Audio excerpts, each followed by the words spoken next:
তাড়াহুড়োতে ভুলে গিয়ে চাউমিন বানাতে গিয়ে এক কেলেঙ্কারি কাণ্ড করে ফেললাম আমি। আসসালামু আলাইকুম বন্ধুরা, সবাই কেমন আছেন? আমিও খুব ভালো আছি। ব্লগিং উইথ ম্যারোজে একবার সকলকে স্বাগত জানাই। প্রতিদিনের মতো চলে এলাম আর একটা নতুন ব্লগিং ভিডিও নিয়ে আপনাদের কাছে। আর এই যে এখানে আজকে কিন্তু আমি টিফিন বানাবো হচ্ছে চাউমিন, আর যেটার জন্য আমি কিন্তু কড়ার মধ্যে জল বসিয়ে দিয়েছি আর চাউমিন দিয়ে দিয়েছি, সাথে দিয়ে দিচ্ছি সামান্য পরিমাণ নুন। আর যেহেতু চাউমিনটার পরিমাণটা কম ছিল তাই আমি এর মধ্যে কিন্তু আটা নুডলস মানে ম্যাগিও অ্যাড করে দিচ্ছি যাতে একটু কোয়ান্টিটিটা বেশি হয়ে যায়। তো এই দেখুন চাউমিনটা বসিয়ে দিয়ে কিন্তু আমি বেমালুম ভুলে গেছিলাম যে আমি গ্যাসের মধ্যে কিছু বসিয়েছি আর ঘরে চলে গেছিলাম। তো এসে দেখছি এই রকম অবস্থা যে পুরো একদম চাউমিনের জল পুরো শুকিয়ে গেছে। তো তাড়াতাড়িতে কি করব, তাড়াতাড়িতে গ্যাস অফ করে দিয়ে আমি কিন্তু এর মধ্যে নর্মাল টেম্পারেচারের জলটা অ্যাড করে দিচ্ছি, দিয়ে কিন্তু আমি ভালো করে নেড়েচেড়ে নিচ্ছি।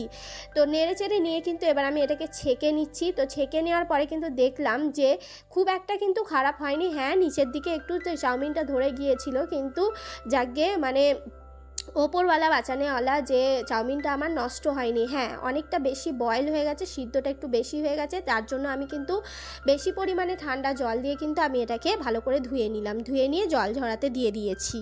তো এদিকে কিন্তু প্যানটা আমি গরম করতে বসিয়ে দিয়েছিলাম আর তার মধ্যে দিয়ে দিয়েছি সাদা তেল, দিয়ে দিচ্ছি শুকনো লঙ্কা আর দিয়ে দেবো পেঁয়াজ কুচি। আর আজকের চাউমিনটা কিন্তু আমি বানাচ্ছি একদম আমি আমার মায়ের স্টাইলে। ছোটোবেলায় কিন্তু আমার মা এইভাবে আমাকে চাউমিন বানিয়ে দিতেন, আর ছোটোবেলাকার এই খাবারটা আমি কিন্তু আজও ভুলতে পারি না। আমার মায়ের হাতের ওই চাউমিনটা, ওই যে কিছুই না, আলু ভেজে আর চাউমিনটাকে মিক্স করে দিয়ে একটা আলু দিয়ে চাউমিন আর কি ভেজে দিতেন। তো ওটা খেতে যেন একদম অমৃত লাগতো, আমার আজও সেই স্বাদটা ভুলতে পারি না। তো সেই রকমভাবেই আমি আজকে বানাচ্ছি। আমার কাছে আজকে না আছে গাজর, না আছে বিনস, না আছে ক্যাপসিকাম, না আছে কোনো রকমের সস, শুধু নর্মাল আমি আলুটাকে নুন আর হলুদ দিয়ে পেঁয়াজ আর একটা শুকনো লঙ্কা ফোড়ন দিয়ে কিন্তু আমি এটাকে ভেজে নিচ্ছি। ভাজা ভাজা হয়ে গেলে কিন্তু এর মধ্যে সিদ্ধ করে রাখা চাউমিনটা দিয়ে দেবো। আর ওই যে বলে যেটা ওপরওয়ালা যদি সাথে ভালো থাকেন আর যদি আপনার মনের ইচ্ছা যদি একদম নেক হয় তাহলে কোনো কাজটাই কিন্তু বিফল যায় না। তো সেটাই হয়েছে আমার সাথে। চাউমিনটা কিন্তু ধরে গেছিলো ঠিকই, কিন্তু চাউমিনটা এত সুন্দর আপনার সিদ্ধ হয়েছে যে কি বলবো, খুব সুন্দর সিদ্ধ হয়েছে আর একদম ঝরঝরে হয়েছে, আপনারা দেখতেই পাচ্ছেন। তো চাউমিনটাকে কিন্তু আমি এর সঙ্গে মিক্স করে দিচ্ছি আর সাথে কিন্তু আমি এখানে দিচ্ছি ম্যাগি মশলা। এই ম্যাগি মশলাটা কিন্তু ম্যাজিক মশলা না, এটা ম্যাগির মধ্যে ইপি নুডলসের সঙ্গে ছিল। তো আমার মেয়ে তো ওই মশলা খায় না, সেজন্য আমি ওগুলোকে রেখে দিই চাউমিন পাস্তা বানানোর জন্য পরে ইউজ করব বলে। তো সেটাই আমি এর মধ্যে দিয়ে দিচ্ছি, আর কোনো রকমের মশলা দেবো না এবার একদম। তো মাঝে মধ্যেই কিন্তু এরকম চাউমিন খেতে কিন্তু ভালোই লাগে, যাই বলুন। তো খাওয়া দাওয়া তো সেরে ফেলেছি। আর এদিকে এই দেখুন আপনাদের দাদাভাই কিন্তু গতকাল রাত্রেবেলায় এনেছিল মাছ। আমি ওকে আনতে বলেছিলাম রুই মাছ, কিন্তু ও এনেছে কাতলা মাছ, পাইনি। তো একটু রেগে তো গিয়েছিলাম, কিন্তু কি আর করব, এনে ফেলেছে যখন সেটা তো আর ফেলা যাবে না, আর সেটা ফেরতও দেওয়া যাবে না, খারাপ জিনিস। তাই ভালো করে ধুয়ে নিচ্ছি। এটা আমি নুন হলুদ দিয়ে ভেজে রেখে দেবো আলাদা করে। আর সকালবেলায় আপনাদের দাদাভাই আবার চলে গেছে বাজার মাছ আনতে, তো সেটাই আজকে রান্না হবে।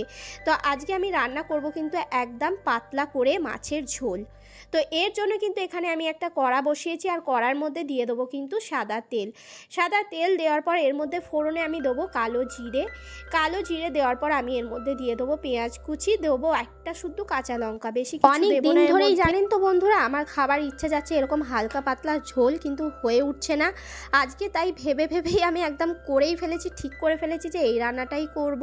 তো এদিকে পেঁয়াজটা আমি ভালো করে কিন্তু ভেজে নিয়েছি, আর এদিকে এই যে আপনারা দেখতেই পাচ্ছেন আলু, ঝিঙে আর কাঁচকলা কিন্তু কেটে নিয়েছিলাম, সেটাকে আমি ভালো করে ধুয়ে নিয়েছি। সেটাই কিন্তু আমি তেলের মধ্যে ভালো করে ভেজে নিচ্ছি, নাড়িয়ে নিচ্ছি। তো আপনারা বুঝতেই পেরে গেছেন আমি কিন্তু কাঁচকলা, আলু আর ঝিঙে দিয়ে মাছের একদম ঝোল বানাবো, পাতলা ঝোল, যেটা খেতে কিন্তু খুবই ভালো লাগে আর শরীরের পক্ষে খুবই উপকারী। তো এর মধ্যে কিন্তু বেশি কিছু মশলা আমি অ্যাড করব না, শুধুমাত্র দিচ্ছি সামান্য নুন, দিচ্ছি সামান্য হলুদ গুঁড়ো, জিরে গুঁড়ো, ধনে গুঁড়ো আর লঙ্কা গুঁড়ো। তো আমি এর মধ্যে একদমই টাচই করব না, কেন আজকের এই রান্নাটা কিন্তু শুধু একটা কাঁচা লঙ্কা দিয়েই হবে। তো ভালো করে আমি কিন্তু মশলাটা কষিয়ে নিচ্ছি, আর এর মধ্যে কিন্তু আদা রসুন বাটা কোনো কিছু দিইনি। আর এইদিকে এই দেখুন যে মাছটা ধুয়ে রেখেছিলাম সেটা কিন্তু নুন আর হলুদ দিয়ে ভালো করে মাখিয়ে নিচ্ছি। ওদিকে কিন্তু আমি সবজিটাকে সিদ্ধ করতে বসিয়ে দিয়েছি, আর এই ফাঁকে কিন্তু আমি মাছটাকে ভালো করে ম্যারিনেটেড করে নিচ্ছি। তো মাছটাকে ভালো করে মাখিয়ে নিয়ে কিন্তু আমি এটা কড়া করে ভেজে নেবো। আর ভাজার জন্য কিন্তু আমি চাটু বসিয়ে দিয়েছি, আর সেখানে তেলটাও গরম হয়ে গেছে।